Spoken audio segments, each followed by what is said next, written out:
Hello दोस्तों, तो कैसे हैं आप सब। तो दोस्तों, जो बच्चे बीए थर्ड सेमेस्टर के स्टूडेंट हैं और जिन्होंने होम साइंस सब्जेक्ट ले रखा है, यानी कि गृह विज्ञान सब्जेक्ट, ठीक है। और साथ ही दोस्तों, जो बच्चे मेजर और माइनर के स्टूडेंट हैं, उनके लिए यह वीडियो बहुत ही ज़्यादा इंपॉर्टेंट होने वाली है, क्योंकि इस वीडियो में जो है आपके एग्जाम में पूछे जाने वाले हम वो सारे क्वेश्चन कराएंगे जो बहुत ही ज़्यादा इंपॉर्टेंट हैं, जो आपके एग्जाम में पूछे जाएंगे, ठीक है।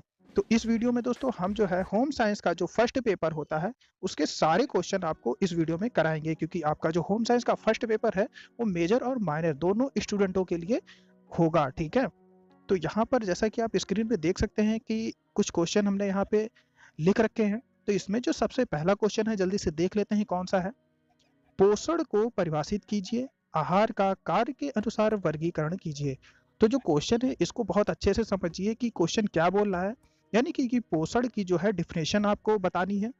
उसके बाद यहाँ पर आहार का कार्य के अनुसार वर्गीकरण कीजिए, यानी कि जो भी पोषण के लिए आहार होते हैं उसको कितने भागों में बांटा गया है, किस तरीके से वो प्राप्त होते हैं, इन सब चीज़ों के बारे में आपको तैयार करना है, ठीक है। तो इस क्वेश्चन को बहुत अच्छे से देख लीजिएगा, क्योंकि ये बहुत ही ज़्यादा इंपॉर्टेंट क्वेश्चन है। उसके बाद जो नेक्स्ट क्वेश्चन है यहाँ पर दूसरा, ऊर्जा संतुलन पर टिप्पणी लिखिए। ऊर्जा की आवश्यकता को प्रभावित करने वाले कारक क्या हैं। तो दोस्तों, ऊर्जा संतुलन पर टिप्पणी लिखिए, यानी कि जो ऊर्जा संतुलन का डिफिनेशन आपको तैयार कर लेना है, ठीक है। एग्जामिनर सिर्फ इतना ही पूछ सकता है। उसके बाद जो इसमें नेक्स्ट क्वेश्चन बन जाता है, ऊर्जा की आवश्यकता को प्रभावित करने वाले जो कारण होते हैं, कारक, वो अभी आपको तैयार कर लेने हैं। ये भी आपसे एग्जामिनर पूछ सकता है। तो इसको दोस्तों हेडिंग बाय हेडिंग से बहुत ही अच्छे से लिखिएगा, तभी आपको एग्जामिनर जो है पूरे नंबर देगा। उसके बाद जो नेक्स्ट क्वेश्चन है तीसरा, प्रोटीन एवं कार्बोहाइड्रेट के कार्यों, स्रोतों एवं पोष की महत्ता की विस्तार से विवेचना कीजिए। यानी कि जो प्रोटीन होता है और कार्बोहाइड्रेट होता है, उनके कार्यों को बताना है, उनके स्रोत वो कहाँ से उत्पन्न होते हैं, कार्बोहाइड्रेट किन चीज़ों से मिलता है, प्रोटीन कहाँ से मिलता है, एवं पोष की महत्ता, मतलब उनके जो प्राप्त चीज़ें होती हैं, पोषक तत्व जो प्राप्त होते हैं, उनका क्या योगदान है, वो किन चीज उनसे क्या बेनिफिट मिलता है। तो ये सारी चीज़ें जो है आपको तैयार कर लेनी है। पर दोस्तों, एक इस क्वेश्चन में दो क्वेश्चन बनते हैं, आप पहले देखिए ध्यान से। प्रोटीन एवं कार्बोहाइड्रेट, यानी कि एग्जामिनर हो सकता है कि आपसे सिर्फ प्रोटीन के बारे में पूछे, और या फिर हो सकता है से आपसे जो है कार्बोहाइड्रेट के बारे में पूछे। बट दोस्तों, अगर आपसे एग्जामिनर दोनों के बारे में पूछता है तो आप दोनों के बारे में लिखेंगे, और अगर सिर्फ प्रोटीन या कार्बोहाइड्रेट के बारे में बोलता है, पूछता है, तो आप सिर्फ जो है उसी के बारे में लिखेंगे। तो यहाँ पर आप बहुत अच्छे से दोनों के बारे में तैयार कर लीजिएगा, जिससे कि आपको पूरे नंबर मिल सके। उसके बाद जो यहाँ पर जो अगला क्वेश्चन है, विटामिन ए एवं विटामिन सी के कार्यों, स्रोतों एवं कमी से होने वाले प्रभावों को लिखिए। तो ये भी बहुत ही ज़्यादा इंपॉर्टेंट क्वेश्चन है। इसमें भी दो क्वेश्चन बन रहे हैं आपके, विटामिन ए एवं विटामिन सी, ठीक है।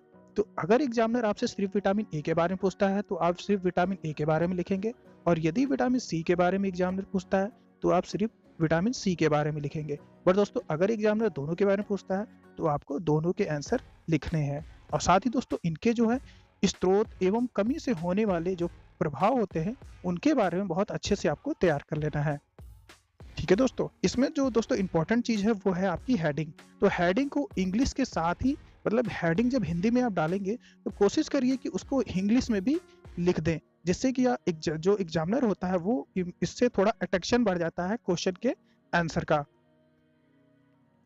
उसके बाद इसमें जो नेक्स्ट क्वेश्चन है, कैल्शियम एवं लौह तत्व के कार्यों, स्रोतों एवं पोष की महत्ता को समझाइए। जो कैल्शियम होता है, ठीक है, एवं लौह तत्व होते हैं, उनके काम कार्य बताने हैं, वो कहाँ से प्राप्त होते हैं, स्रोत वो बताने हैं, एवं पोष के महत्व, उनके जो पोषक तत्व होते हैं उसका क्या उपयोग है, ठीक है, वो चीज बतानी है। तो इसमें भी दो क्वेश्चन बनना है दोस्तों, कैल्शियम एवं लौह तत्व, अलग अलग दो क्वेश्चन है। बट दोस्तों, आपको दोनों तैयार करने हैं, हो सकता है एग्जामिनर आपसे दोनों पूछे, तो इसको भी बहुत अच्छे से आप तैयार कर लीजिएगा। उसके बाद इसमें जो नेक्स्ट क्वेश्चन है, कैल्शियम के स्रोत एवं हीनता के प्रभाव जो है आपको बताने हैं। तो जो कैल्शियम आपको जो है कहाँ से दोस्तों प्राप्त होता है, जैसे दूध से मिलता है, पनीर से मिलता है, तो अदर अदर चीज़ें, तो इस तरीके से आपको जो है बहुत ही डिटेल से इसको अच्छे से तैयार कर लेना है। कैल्शियम के स्रोत एवं हीनता के प्रभाव जो है आपको अच्छे से तैयार कर लेना है। ये एग्जामिनर आपसे 100% जो है पूछेगा ही पूछेगा। अगर आपसे स्रोत नहीं तो हीनता पूछेगा, वरना आपसे पूरा क्वेश्चन पूछा जाएगा। उसके बाद जो इसमें नेक्स्ट क्वेश्चन है, स्रोतों एवं कार्यों के आधार पर भोजन के वर्गीकरण को समझाइए। तो स्रोत जो होते हैं, जैसे कि जो आपके शरीर में जो विटामिन मिलता है, कैल्शियम मिलता है, अदर चीजें, तो उनके जो स्रोत होते हैं, उनके कार्य के आधार पर भोजन के भाग को बांटना है अलग अलग। तो इसमें दोस्तों इसका बहुत ही बढ़िया सा आंसर आपको जो हेडिंग बाय हेडिंग लिख देना है, ठीक है। ये भी काफी ज्यादा इंपॉर्टेंट क्वेश्चन है। उसके बाद दोस्तों इसमें जो नेक्स्ट क्वेश्चन है, संतुलित आहार की परिभाषा दीजिए। हमारे आहार में अनाज, दाल एवं हरी पत्तेदार सब्जियों के महत्व को उल्लेख कीजिए। संतुलित आहार की परिभाषा यानी कि संतुलित आहार की डेफिनेशन आपको लिखनी है। हमारे आहार यानी कि खाने में जो अनाज, दाल एवं हरी पत्तेदार सब्जियां होती हैं, उनके क्या काम है, ठीक है, उनमें कौन से तत्व पाए जाते हैं, ये सारी चीजें आपको तैयार कर लेनी है।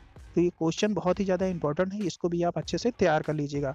हो सकता है एग्जामिनर इस क्वेश्चन को घुमाकर आपसे पूछे दूसरे ढंग से, बट इसमें कंफ्यूज नहीं होना है, आपको आंसर इसका दे देना है, ठीक है। संतुलित आहार की परिभाषा दीजिए। हमारे आहार में अनाज, दाल एवं हरी पत्तेदार सब्जियों के महत्व को उल्लेख कीजिए।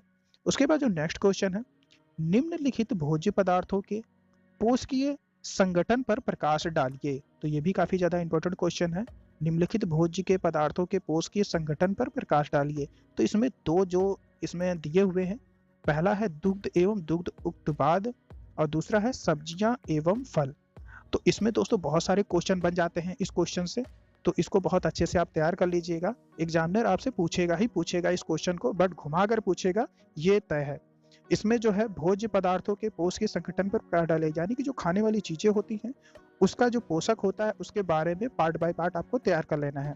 इसमें जो दूध है एवं दुग्ध उत्पाद, इसके बारे में बहुत अच्छे से तैयार कर लेना है। इनसे क्या चीजें प्राप्त होती हैं, कौन से पोषक तत्व प्राप्त होते हैं, ठीक है, और इनसे कौन सी विटामिन मिलती है, ये सारी चीजें आपको तैयार कर लेनी है। और साथ ही आपको अनाज और सब्जियां और फल, इनसे भी चीजें आपको तैयार कर लेनी है। उसके बाद जो हम नेक्स्ट क्वेश्चन को देख लेते हैं, कौन सा है, भोजन पकाने के महत्व को विस्तार से समझाइए, अंकुरण पर टिप्पणी कीजिए। तो दोस्तों क्वेश्चनों को आप जब पढ़ेंगे तो हो सकता है कि आपको सेम जैसा लगे क्वेश्चन, बट दोस्तों क्वेश्चन जो है थोड़ा सा डिफरेंट आपको जरूर मिलेगा। तो क्वेश्चन देखकर ये मत समझिएगा कि हमने पहले ही पढ़ा है इसको या हमने इसका आंसर तैयार कर लिया है और ये क्वेश्चन का सेम ही आंसर होगा। दोस्तों सेम तो होगा, बट चीजों को, क्वेश्चन को समझना ये बड़ी बात है। आप क्वेश्चन को समझिएगा तभी इसका आंसर आप अच्छे से दे पाएंगे। भोजन पकाने के महत्व को समझाइए, यानी कि जो भोजन पकाने वाली यहाँ पे बात हो रही है, तो इसको आप पहले क्वेश्चन को समझिएगा कि इसमें क्वेश्चन बोल क्या रहा है। तो भोजन पकाने के महत्व मतलब भोजन पकाने से क्या चीजें भोजन में अलग हो जाता है, कौन से विटामिन इसमें आ जाते हैं, कौन से पोषक तत्व आ जाते हैं जिसको जो कि भोजन पकाकर खाया जाता है। तो भोजन पकाने के महत्व को विस्तार से समझाइए, अंकुरण पर टिप्पणी लिखिए, यानी कि आहार पर आपको टिप्पणी लिखना है, ठीक है। उसके बाद यहाँ पे नेक्स्ट क्वेश्चन है, भोजन पकाने के मुख्य कारणों का उल्लेख कीजिए कि भोजन क्यों पकाया जाता है। तो इसके बारे में कौन कौन से कारण हैं, ये भी आपको तैयार करना है। उसके बाद जो इसमें नेक्स्ट क्वेश्चन है, भोजन पकाने की विभिन्न विधियां कौन सी हैं, ये आपको लिखना है। किन्हीं दो विधियों का विस्तार से आपको बताना है। तो ये भी इंपॉर्टेंट क्वेश्चन है, इसको भी आप अच्छे से देख लीजिएगा। भोजन पकाने की विभिन्न विधियां क्या है, विभिन्न जो दो विधियां हैं उसके बारे में आपको बताना है। उसके बाद जो यहाँ पर अगला क्वेश्चन है, कार्बोहाइड्रेट, प्रोटीन तथा वसा पर पकाने के प्रभाव का वर्णन कीजिए। तो इसमें दोस्तों तीन चीजें बोली गई हैं, कार्बोहाइड्रेट, प्रोटीन तथा वसा पर पकाने के प्रभाव का वर्णन कीजिए। तो हो सकता है एग्जाम में सिर्फ एक ही के बारे में आपसे पूछे, पर दोस्तों आपको तीनों के बारे में तैयार कर लेना है। उसके बाद एक अगला क्वेश्चन है इसमें, खमरीकरण क्या है। तो ये भी क्वेश्चन अच्छा है, इसको भी आप तैयार कर लीजिएगा, खमरीकरण क्या है। उसके बाद इसी में जो है दो तीन टिप्पणियां और करनी है। नेक्स्ट क्वेश्चन देख लेते हैं, खमरीकरण, अंकुरीकरण और आयोडीन। तो दोस्तों ये जो तीन आपके नाम दिख रहे हैं, इसमें जो है इनके बारे में थोड़ी सी आपको जानकारी ले लेनी है। हो सकता है कि एग्जामिनर आपसे इस पर टिप्पणी पूछे।